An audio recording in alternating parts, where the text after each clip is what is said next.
What's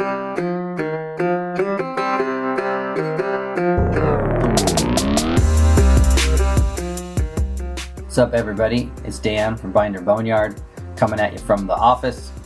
It is another cold day. We are into December now, so hopefully you are getting your holiday shopping taken care of. The web store has been very busy for us, so I appreciate everybody that's bought things, and hopefully you would like to buy more things.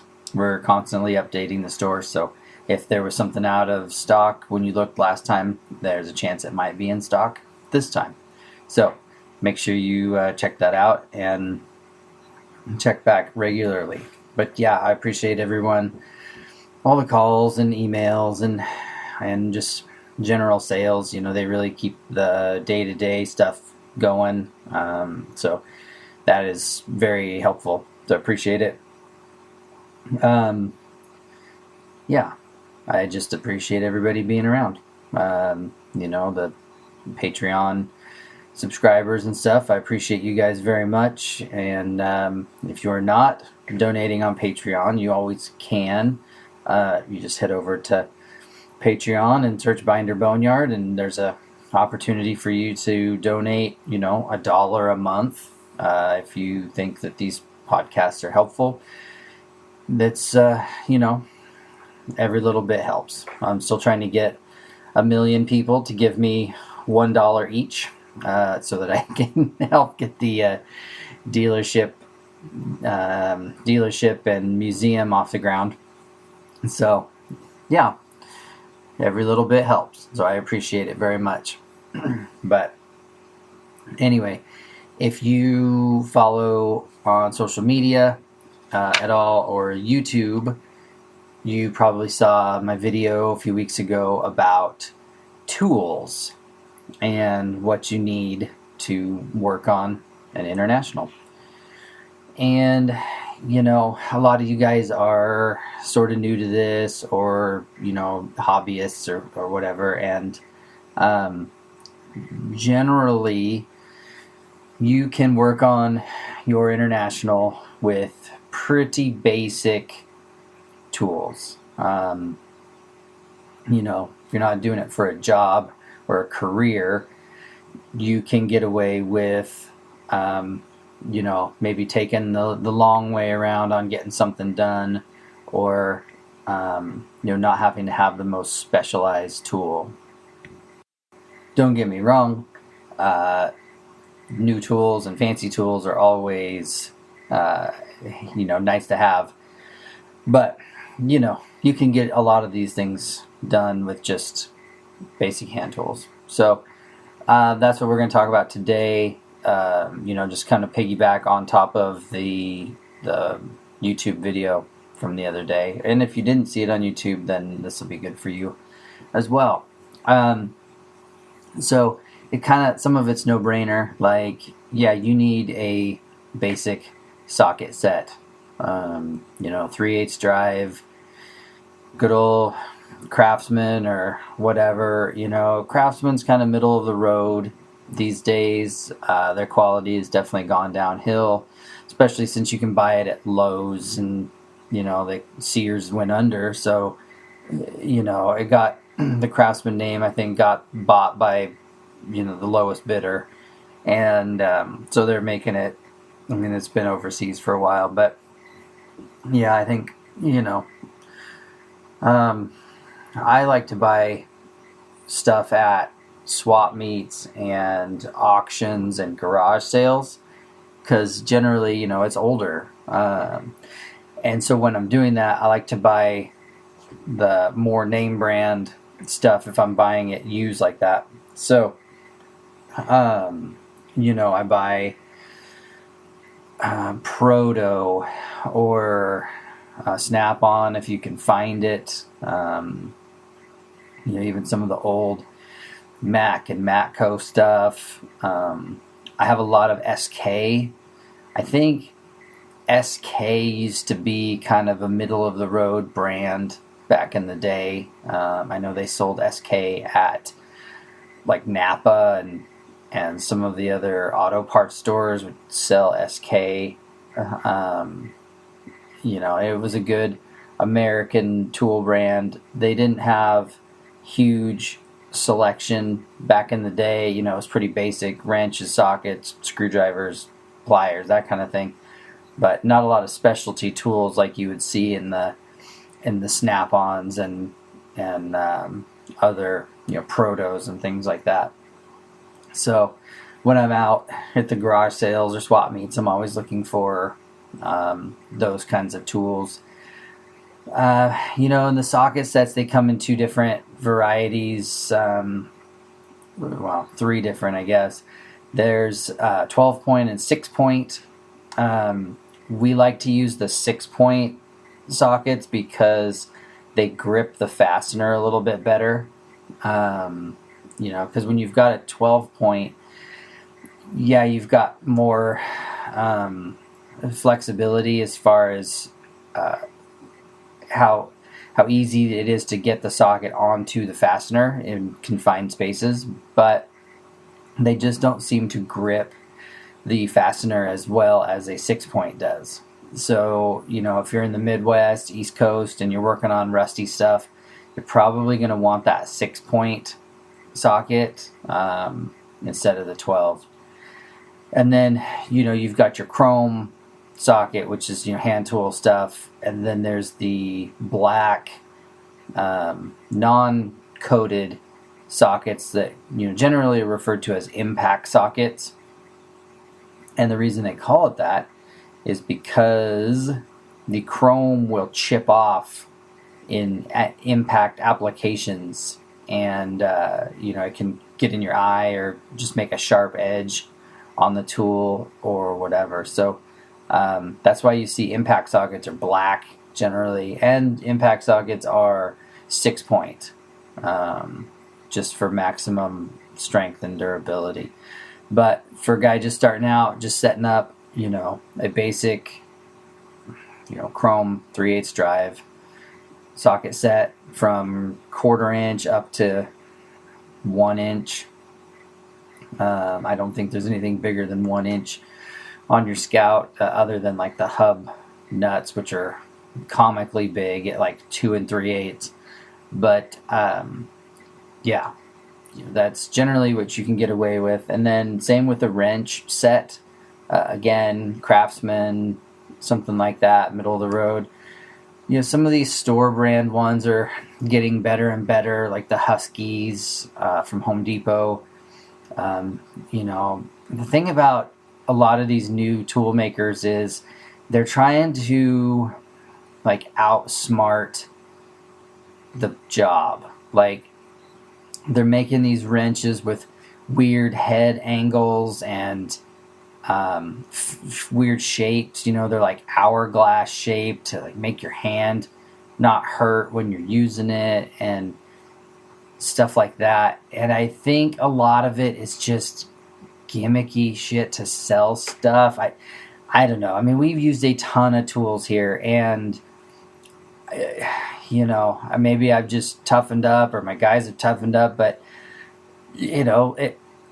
a Craftsman wrench versus a Snap-on versus a SK, there might be minor differences in the finish, but you know what, at the end of the day, none of us are ever complaining that our fingers hurt from the wrench or whatever.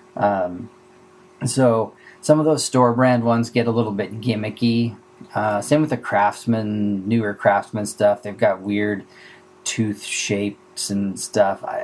I don't know. I feel like they made wrenches for 50 years before this, and they were pretty much all the same, did the same job. So beware of the gimmicky type stuff. And again, garage sales, swap meets, you find the old Craftsman, old SKs. I've got drawers full of all that stuff. Because one of the things I do is I set up little toolboxes to go in each rig. I've got a little, I don't know what size you'd call it, but a small toolbox that has a socket set, a wrench set, a couple of screwdrivers, pliers, a test light, some Allen wrenches, chisel, small hammer, and that's about it. Just because with that small array, you can actually get quite a bit done if you did have a breakdown. And then I usually have in there too, like a little bit of 16 gauge wire and some strippers or something like that. But yeah, so that's why I have all these weird old tools and extra tools. Is I'm always putting together little boxes like that for the various trucks, because it is it's a nice peace of mind to just have a little road kit. And at least with old tools like that, they're going to be good. They're going to hold up, because I've seen guys buy like the 1999 full tool set from Ace Hardware, and the first time you go to use the ratchet, it just disintegrates. So if you're going to have tools out on the road that you are going to have to really depend on, that's not where you want to go cheap. So the middle of the road, in my opinion, is the swap meet and garage sale, Craftsman's, and whatever you can get. So keep that in mind when you're doing this stuff. You might go to a garage sale and you go, oh, I don't need a full set of these. I only needed this wrench and that wrench. But you can use that set to put together a road kit for yourself or for a loved one, and that's something to think about as well. When you start getting extra tools, or if someone buys you some nice tools and you've got your extra old whatevers, they can migrate to the road box. But sockets, wrenches. The one other thing, if you want to get into specialty stuff, we really like ratcheting head wrenches. Gear wrench being the name brand of that style you'll see around. If you go to the hardware store, you'll see gear wrench. They are really good for getting into tight spaces and time savings, and they double as a regular wrench too. I wouldn't use a gear wrench in place of a regular wrench, like as far as putting together your toolkits, because there's nothing as reliable as a regular box end wrench. But because I've had gear wrenches fail, one thing gear wrenches and those in general don't like is cleaning. If you get a bunch of solvents down inside that ratchety roller head, if they don't get the lubrication that they need, they lock up. And I've had a couple of gear wrenches go bad from employees running them through the solvent tank thinking they were doing me a favor, and actually running all the grease out of the little head there, and then it ruins them. So keep that in mind. But move on to screwdrivers. A couple of flat blade ones, some large ones and some small ones, and some Phillips. Number 2 Phillips is kind of generally universal, but I would recommend getting like a number 1 and a number 4 bit. You can't buy a number 4 screwdriver anymore, at least not that I've seen, unless you get on the Snap-on truck. But you can buy the number 4 bits that go into a socket. And I bring that up because a lot of the 60s stuff, Scout 800s, C-Series trucks, they use these gigantic Phillips head screws. And the only bit that gets them correctly is a number 4. So I would recommend looking into number 4 bits, or number 4 socket.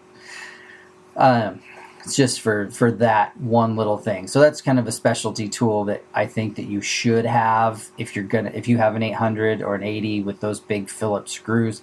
I think you should have that. It's kind of one of those things you're going to really mess up your fasteners if you're trying to do it with a number 2 traditional screwdriver. I think you need an Allen wrench set. There's only a few Allens on a Scout or pickup, window cranks, locking hubs, that kind of thing, depending on your model.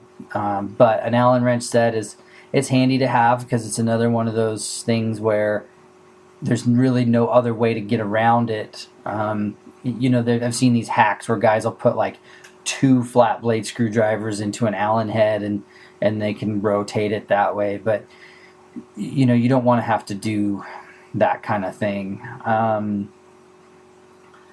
A chisel and a punch, I would say you got to have a long, high quality punch and a very high quality short chisel. Those are, because you don't want to use your screwdrivers as chisels or pry bars. We all do it. We have junk screwdrivers in the drawer in the one toolbox that's just for, as chisel type application. But really, you should have a legit chisel in your toolbox. A couple of hammers. Recommend the ball peen, average weight ball peen wood hammer. At least a 2-pound sledge, hand sledge, for doing driving out U-joints or installing something that needs some persuasion, for sure. And then a dead blow hammer, rubber coated, filled with shot. They're usually orange, if you get them at Harbor Freight or whatever. If you get a Harbor Freight hammer, just keep in mind that you're probably going to have to replace it every couple of years because those rubber heads split and the stuff falls out. But those are good for installing, things where it's a little sensitive. You don't want to ding it up, whack it on something and miss and hit a spindle or hit something that has a sensitive surface. The dead blows are good for that because they've got rubber on them. Pliers, I recommend a good set of average, medium-sized channel locks. Those are always nice to have for grabbing large things to hold while you're trying to undo something else. Needle nose pliers, another one that is good. You got to have some needle nose and some side cutters.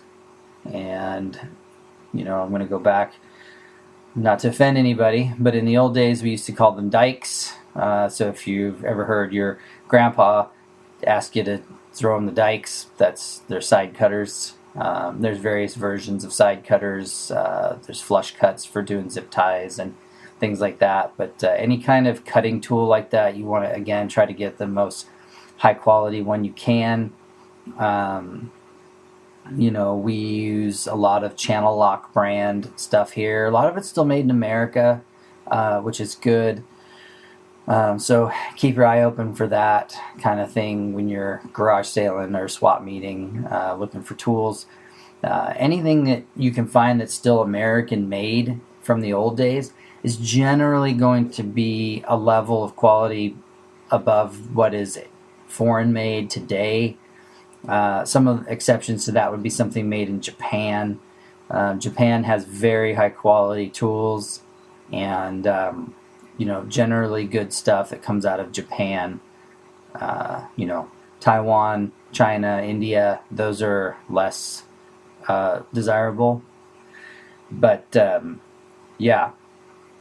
keep your eye out for good quality USA made stuff. So channel locks, some side cutters, needle nose pliers, kind of the basics. That will get you through a lot of stuff. You will be able to tear down or work on quite a bit of your international, and you will learn, like on a Scout 2, you only need like 2 or 3 Allen wrenches for the whole truck, because there's like the window cranks, the knobs on the dash, and locking hubs if you've got that early style Lock-O-Matics or whatever. You'll learn you won't need a whole set, but it's really hard to buy Allen wrenches individually, so just get a set. And then if you go a little bit deeper into the specialty tools, you can get the hub socket for the locking hub or the front end. It's the big.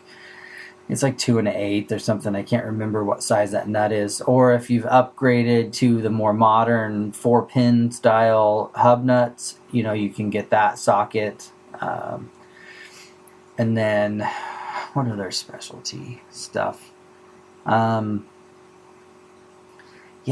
don't think there's a lot of other special tools.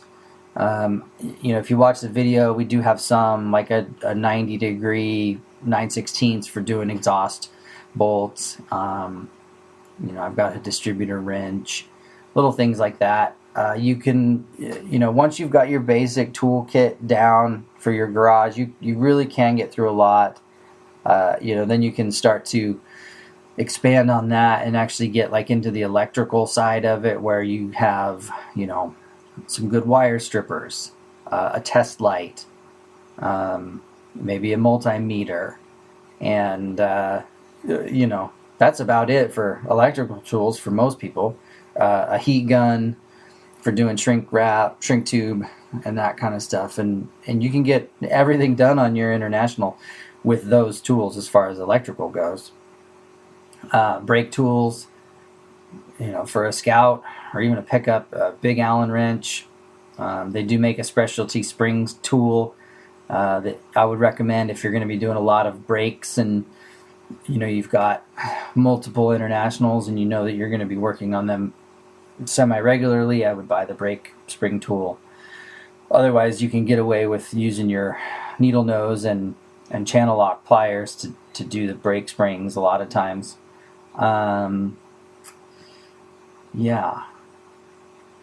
just, there's just special tools that pop up that you think you need, or but really, I did a lot of stuff in the old days with what I could carry around in a basic 2-drawer open top Craftsman carry around toolbox.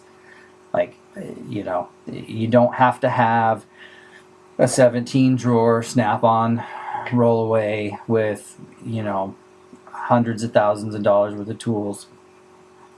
The one thing I will say that's probably one of the most important tools that people overlook as a tool is the manual. Get the correct service manual for your model.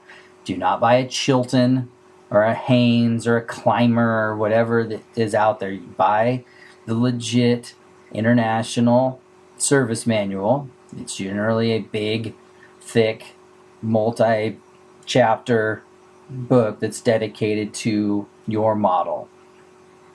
And then I would also recommend that you get the parts catalog manual, the MT book for your model.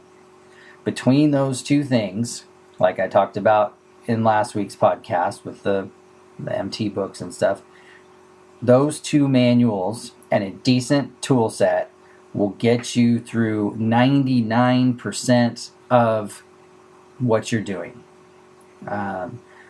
Where you run into specialty tools is when you have other drama that's not expected, like rusty bolts, broken off hardware, things that are worn out beyond their general usability, and now you're having to like torch stuff off, or you're trying to do suspension work and the shock bolts have augured into the frame and you got to do other kinds of work. So that's where you start running into the need for specialty general shop tools. But for the most part, if you're just working around your garage, you're going to be all right with the basic tool sets. Don't worry about getting anything metric. There's no metric stuff on your Scout unless you have a diesel Scout. Then engine hardware and accessories are metric. The rest of the Scout is still standard. But for the most part, you're going to be fine with a regular basic toolkit. and down the road, if you want to get duplicates of sockets or duplicate of wrenches, that's handy too. And again, like I said before, with the swap meets and garage sales and things, if you end up buying multiples of something you might not need all of, you can start to put together a toolkit for your, travel kit, put in your medicine cabinet, or something else. So yeah, that's generally what I think. I'm sure I left out something, but they're not the most complicated cars in the world to work on at all. I guess if you want to get into other specialty stuff real fast, there's like a timing light would be good to have. A vacuum gauge would be good to have for doing tune-ups and diagnostics. If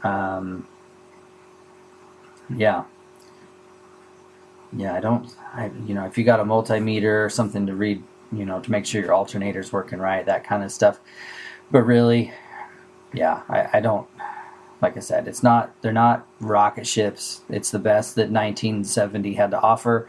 And so your toolkit should be as such. No need for all kinds of specialty, crazy wrenches and crazy sockets when you're doing something that, they were doing with, hand tools back in the day.